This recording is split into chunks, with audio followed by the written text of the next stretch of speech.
Sir, what keeps you passionate or motivated after 20 plus years of teaching? యాక్చువల్గా 20 to 25 years of this entire my కెరీర్లో నేను ఇంకా ఏమీ సాధించలేదే అన్న అసంతృప్తి వల్ల ఇంకా మోటివేట్ అయి ఉన్నానండి. ఎందుకు వాట్ ఈస్ ద రీజన్ అన్నప్పుడు అండి, మనం ఎంత చేస్తున్నా ఎడ్యుకేషన్లో ఇంకా చేయాల్సిందండి. నా కెరీర్ బిగినింగ్ 2001, 2002 అంటే వాటికి 24 years ఎగో క్లాసులు మేము చెబుతున్నప్పుడు మెటీరియల్స్ మార్కెట్లో చాలా తక్కువ ఉండేవాడిని. అది ఎక్కడెక్కడో ఉన్న మెటీరియల్స్ని గ్యాదర్ చేసి నోట్స్లు రాసుకొని వాటిని క్లాసులో చెప్పేవాళ్ళం. 2010కి వచ్చేసరికి మెటీరియల్స్ పెరిగాయి కాబట్టి మేము ఇంకా రిమోట్లోకి వెళ్ళి తేవాల్సిన అవసరం ఏర్పడిందండి. 2015కి వచ్చేసరికి ఆన్లైన్ ప్లాట్ఫామ్స్ వచ్చి గైడెన్స్ కానీ ఓరియంటేషన్ని కానీ కంటెంట్ని కానీ ఫ్రీగా అండ్ చాలా ఎక్స్పోనెన్షియల్గా ఇవ్వడం స్టార్ట్ చేశాను. కాబట్టి మేము క్లాస్ రూమ్లో చెప్పినా ఆన్లైన్లో చెప్పినా రిమోట్ కంటెంట్ ఇవ్వాలి, దానికి తోడు మార్కెట్లో అందరికీ దొరుకుతున్న వాటికన్నా కొత్తగా ఇవ్వాలి, ఎక్కువగా ఇవ్వాలి.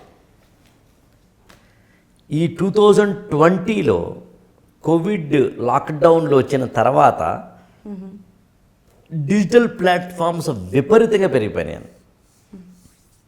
డిజిటల్ ప్లాట్ఫామ్స్ విపరీతంగా పెరిగిపోయినప్పుడు ఒక GoToMeeting.com, ఒక జూమ్ మీటింగ్ ద్వారానో, మొబైల్ యాప్ ద్వారానో, వెబ్సైట్ ద్వారానో, ఫేస్బుక్, ట్విట్టరో, లేకపోతే ఇన్స్టాగ్రామో, యూట్యూబో ఇలాంటి వాటి ద్వారా స్టూడెంట్స్కి చేరువ కావాల్సిన సమయం ఆసనమైంది. సో ఎవ్రీ 10 yearsకో 5 yearsకో 3 yearsకో ఏదో ఒక ఛాలెంజ్ మన మీదకి వస్తున్నప్పుడు ఆబ్వియస్లీ గెట్ అంటే అలర్ట్ అవుతాం. అలర్ట్ అయిన దాని మీద ఆధారపడి do work hard. Work hard చేసిన దాంతోపాటు ఓరియంటేషన్ మారుస్తాం. ఓరియంటేషన్ మార్చడంతో పాటు మనం అడుగులు సక్సెస్ వైపు వేస్తాం. ఎవ్రీడే మారుతున్న పరిణామాలే మోటివేట్ చేస్తూ ఉంటాయి, ఎవరో మోటివేట్ చేయాల్సిన అవసరం లేకుండా. ఇప్పుడు ఇవాళే తీసుకోండి, ఇప్పుడు నేను మీతో మాట్లాడుతున్న ఈ సమయానికి తెలుగులో నాకు తెలుసండి యూపీఎస్సికి ఓరియంటేషన్ ఇస్తున్న ఛానల్స్ 500 ఉంటాయండి. నాకు తెలిసి ఇంకొక 6 నెలల్లో ఆ ఛానల్ సంఖ్య 3000 దాకా వెళ్ళే అవకాశం ఉందండి. ఒక 1 year అయ్యేసరికి అంటే 2025 డిసెంబర్ 31 వచ్చేసరికి ఖచ్చితంగా 2000, 3000, 5000 ఛానల్స్ ఉంటాయండి తెలుగులో to give orientation to the students అండి. అంతమంది మధ్యలో నేను నిలబడాలి అంటే, నాదైన యూనిక్ సెల్లింగ్ పాయింట్ ఉండాలి అంటే, నా యూఎస్పీ నేను డిజైన్ చేసుకోవాలి అంటే definitely it's a challenge. So ఆ యుద్ధంలో నేను ఓడిపోవచ్చు, గెలవచ్చు, that's not the point. But whether I do fight or not, that is the question. ఇంత ఫైటింగ్ రోజు చేయాల్సి వచ్చినప్పుడు ఇంకా మోటివేషన్ ఎందుకు ఉండదు, ఎనర్జీ ఎందుకు ఉండదు? సింపుల్ ఈక్వేషన్ అండి. Sir, if you had to summarize in one sentence the advice to UPSC aspirants, what would that be? Consistency అండి, సింగిల్ వర్డ్. ఒక స్టూడెంట్కి ఇక్కడ ఉన్న ఒకే ఒక ఆయుధం ఏంటంటే కన్సిస్టెంట్గా ప్రిపేర్ అవ్వడం అండి. ఓ రోజు చదివి ఓ రోజు చదవకుండా ఉండడం కాదు, అలా వద్దు. ఓ రోజు కాన్ఫిడెన్స్ పోయింది, ఓ రోజు కాన్ఫిడెన్స్ వచ్చింది, వద్దు. ఓ రోజు జోష్గా చదివాను, ఓ రోజేమో జోష్ లేదు, ఓ రోజు వీక్ మూడ్ ఆఫ్, ఓ రోజేమో మూడ్ ఆన్, ఏమీ పెట్టుకోకు. Just prepare well.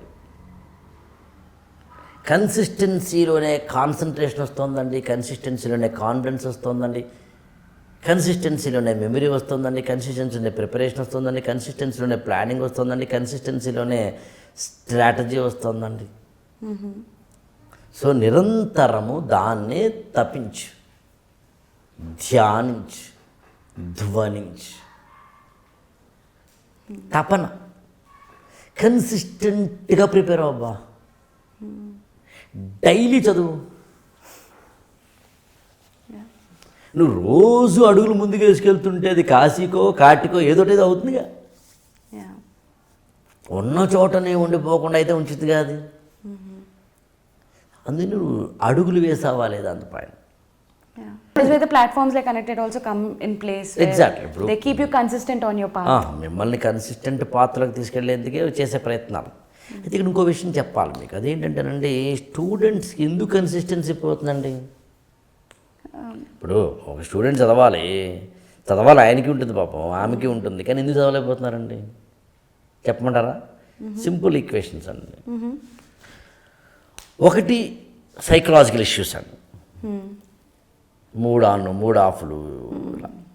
Psychological issue వెనకాలే కొన్ని ఉంటాయండి. మళ్ళీ హార్మోనల్ ఇంబ్యాలెన్స్ అని, హెల్త్ ఫిజికల్ హెల్త్ ఇష్యూస్ అని, ఇలా. ఇది కాకుండా ఇంకో కారణం ఏంటి అన్నప్పుడు ఫినాన్షియల్ ఇష్యూస్ అండి. పేరెంట్స్, మా స్పౌజ్ సపోర్ట్ చేయడం చేయకపోవడం లాంటివన్నీ. మొదటిది నీ తప్పే. నేను మూడ్ ఆఫ్ అవుతాను సార్ అంటే ఎవరేం చేయగలరండి? అది యాక్చువల్ రాంగ్ అంటాను నేను. సరే, హార్మోనల్ ఇంబ్యాలెన్స్ లాంటివి ఉంటే కనుక please consult in a doctor and have some medicine and go with that medicine and have a good mental health. సైకలాజికల్గా నిన్ను మాత్రమే మార్చుకుంటూ ఉండాల్సిందే. అది మినహాయిస్తే ఫైనాన్షియల్ హెల్ప్, ఇంకొక హెల్ప్ లాంటివి ఖచ్చితంగా నువ్వు ముందు దిగేటప్పుడు చూసుకోవాల్సిందే. కానీ రెండూ కాకుండా మూడోది ఉంటుంది, ఏంటి? యాటిట్యూడనల్ ప్రాబ్లం అండి. ఫస్ట్ అటెంప్ట్లో చేయాలి అనుకుంటారు కొంతమంది అండి, రాకపోతే డీలా పడిపోతారు. ప్రిమరీ ఫేజ్ ఫెయిల్ అయితే డీలా పడిపోతారు. Don't think like that. Prepare well. Attitude ఎంతలా ఉంది అని, నువ్వు ఎలా చూస్తున్నావు ఎగ్జామ్ని, ఎలా అర్థం చేసుకుంటున్నావు ఎగ్జామ్ ప్యాటర్న్ని, మెంటార్ తోటి ఏ విధంగా నువ్వు కోఆర్డినేట్ చేసుకుంటున్నావు, ఏ విధంగా మెంటార్తో నువ్వు కలిసి పనిచేస్తున్నావు, ఆ పని చేయడంలో నీకున్న ప్రాథమికమైన విషయాలు ఏంటి, ఇవన్నీ తెలియాల్సిందే, ఇవన్నీ తెలుసుకోవాల్సిందే. మరి అలా లేకపోతే ఇబ్బంది అయిపోతుంది. అందుకు నేనైతే ఏమంటానంటే, అన్నింటికీ తారక మంత్రం ఏమిటి అంటే హ్యావ్ కన్సిస్టెన్సీ. కన్సిస్టెన్సీని ఏవైతే అవరోధాలుగా హిండ్రన్సెస్గా ఉంటాయో వాటన్నిటి కట్ చేయి. ఓ రోజు చదవకుండా నువ్వు ఉన్నాను కారణం ఫ్రెండ్స్ అయితే ఫ్రెండ్స్ కట్ చేయి, సోషల్ మీడియా అయితే సోషల్ మీడియాని కట్ చేయి, దాన్ని మూడ్ ఆఫ్ మూడ్ ఆన్లు అయితే దాని అది కాకుండా ఎన్వాల్వ్మెంట్ క్రియేట్ చేసుకో. హెల్త్ ఇష్యూస్ ఉన్నాయి, ఇమ్మీడియట్గా డాక్టర్ని కన్సల్ట్ చేసి ఫస్ట్ క్యూర్ యువర్ హెల్త్. దానికి ఏదో ఉంటాయి కదా, అంటే నేను మాట్లాడుతుంది నార్మల్ ప్యారలెన్స్లో. అన్అవాయిడబుల్ సిచ్యుయేషన్స్, హ్యూమన్ బీయింగ్ చేతిలో లేనివి, అది నేను మాట్లాడట్లేదు. పెద్ద పెద్ద క్రైసిస్ గురించి మాట్లాడట్లేదు. ఉన్నందులో నువ్వేం చేసావు, నేను దాన్ని కూడా నమ్మనండి. అంటే యాక్చువల్గా ఏంటంటేనండి, ఎంత కష్టం వచ్చినా నిజంగా నీ సంకల్ప బలం ఉంటే ఎదగచ్చండి. నేను రీసెంట్గా ఒక ఆవిడ తన 45వ ఏట 45th ఇయర్లో సమ్ పైనుంచి కింద పడో సంథింగ్ మొత్తం మీద యాక్సిడెంట్, 2 కాళ్ళు చచ్చుపడిపోయినాయి, వెన్నుపాము పనిచేయదండి. సో బెడ్ రిడన్, ఆ మహా అయితే వీల్ చైర్లో వెళ్తున్నాను. మీరు నమ్ముతారండి 45వ ఏట వీల్ చైర్లో 2 ఏళ్ళు అదే మంచం మీద ఉండి 2 ఏళ్ళు అయిన తర్వాత ఇంక జీవితంతో వీల్ చైర్ అని తెలిసిన తర్వాత ఆమె కవితలు రాయడం, కథలు రాయడం, పాటలు రాయడం, యూట్యూబ్ ఛానల్ పెట్టడం, మోటివేషన్ ఏదో చెప్పడం, బుక్స్ చదవడం, రాయడం, కార్టూన్లు గీయడం చేస్తుందండి ఆవిడ. ఆవిడ పేరు లలిత కుమారి అండి, ఫెమినన్ లలిత, ఆవిడ పేరు లలిత కుమారం. మరి ఇప్పుడు చెప్పండి, సంకల్ప బలం అండి. మనం పట్ల మనకి ఆ సంకల్ప బలం ఉందా లేదంటే ఎవరు వచ్చి మోటివేట్ చేయాలి? మా ఫ్రెండ్ ఒక ఆయన ఉన్నారండి, రాజమండ్రిలో ఉంటారు. వాళ్ళ అబ్బాయి అనుకోకుండా ఒక హై టెన్షన్ ఉంటాయి ఎలక్ట్రికల్ వైర్లు తగిలి ఒక కాలు చేయి తీసేశారు. సో ఆ అబ్బాయిని ఆయన పెంచిన తీరు ఐ థింక్ 2 years బ్యాక్ జరిగింది ఆ యాక్సిడెంట్ అండి. ఆ అబ్బాయి 2 కాళ్ళు అంటే ఒక కాలు ఒక చేయలేదండి, బట్ అయినా ఆ అబ్బాయిని ఆయన పెంచిన తీరు అద్భుతం. రోజు మోటివేట్ చేస్తూ, మెడికేషన్ ఇస్తూ, మెడికల్ అసిస్టెన్స్ ఇస్తూ, ఆర్టిఫిషియల్ లిమ్స్ పెడుతూ, నడిపిస్తూ, స్కూల్కి పంపిస్తూ, ప్రతిరోజు ఆయన వీడియోలు పెడతారండి. అయ్యో ఇవాళ మా అబ్బాయి నడిచాడు, ఇవాళ మా అబ్బాయి పరిగెత్తాడు, ఇవాళ మా అబ్బాయి నవ్వాడు, ఇవాళ మా అబ్బాయి ఫ్రెండ్స్తో ఆడుకున్నాడు, ఇవాళ మా అబ్బాయి చెస్ ఆడాడు, ఇంకోటి ఆడాడు, అది ఇవాళ మా అబ్బాయి ఆవకాయ తిన్నాడు. అట్లా ఎంత పెయిన్ ఉండదండి, పెయిన్ ఉంటుంది. 10 ఏళ్ళు ఉంటాయి మా అబ్బాయి బాబు. 10 ఏళ్ల కొడుకుని పెయిన్ఫుల్గా ఉన్న ఒక వ్యక్తి ఆ పెయిన్ ఆపుకుని, మరి ఎవరు ఇచ్చారండి ఇది? సంకల్ప బలం కాదా? దానికోసం ప్రత్యేకంగా దేవుడు వచ్చి మీకు సంకల్పం చేయాలా? తప్పు కాదా? కష్టాలు అందరికీ ఉంటాయండి, ఎవరికి ఉండవు? మిమ్మల్ని ఇప్పుడు అడిగితే మీ కష్టాలు చెప్పరా? బోర్డు కష్టాలు చెప్తారు. ఇంక నేను రెచ్చిపోయి కష్టాలు చెప్తాను. కష్టాలు ఎవరికి కావాలండి? రిజల్ట్ కావాలి. ఇట్స్ నాట్ మనం ప్రయత్నించుకుంటూ వెళ్ళిపోదాం, వస్తే వస్తుంది అనే ఒకనొక నిష్కామ కర్మయోగంలోకి మనిషి వెళ్ళగలగాలి. పుట్ యువర్ బెస్ట్ ఎఫర్ట్స్ అండి, ఎక్స్పెక్ట్ ద బెస్ట్ అండి, ready to face the worst అండి, and again regain your energy అండి. Fight life. నేను ఇదే నమ్ముతాను యాక్చువల్గా.